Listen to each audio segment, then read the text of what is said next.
We know that HR has to do more than what we are doing today, and let me share why.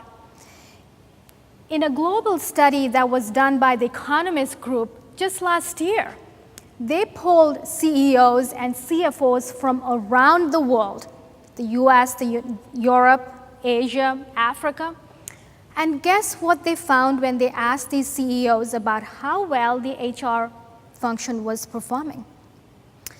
CEOs said, about 56% of them, that they feel their organizations don't have sufficient talent to do what the organization needs to do to be successful.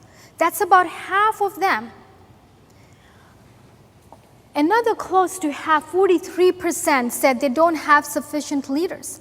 Guess what? We don't have leaders who are able to lead the organization to the forefront. That's a situation of crisis. There's close to a century of research that's available about people in the workplace, about human behavior. We know what can make certain individuals more productive. We can identify people who are a better fit with different positions.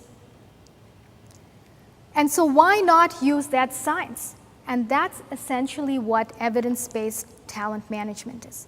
If HR was to use more evidence-based methods, what they would do is start not with their processes, but they would start with what outcomes are most important to the organization, like reduce costs, increase productivity, increase engagement among employees. And then they would start by looking at what does the research have to say about what works, what drives those outcomes that are important to the organization. Now, sometimes research tends to be behind, and we may not have all the answers that we're looking for from the studies. What do you do then? Well, that's where we know what other organizations are doing. Look at the best practices. Leaders have good ideas of what might work. Add that to your evidence-based approach. And hopefully, these together will drive the outcomes that organizations are going to care about. The benefits of what evidence-based approach does is it makes HR more focused on the business outcomes. It helps them demonstrate value because it's directly related to doing things that they expect will work. So they can collect the data and they can demonstrate that it is actually making a difference in what's important to the CEOs, to the organizations. It helps build credibility. And most importantly, why I am passionate about evidence-based talent management, it's because it's not about what he said or she said.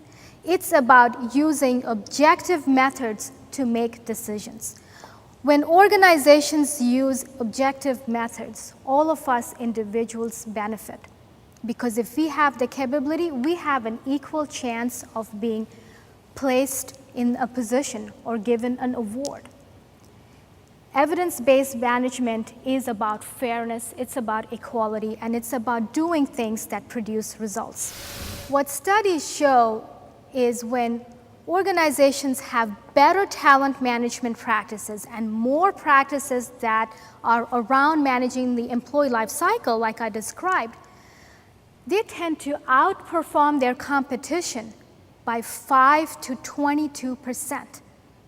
So simply by having good practices, not really investing money in new business or putting money away at the bank, they can increase their profitability.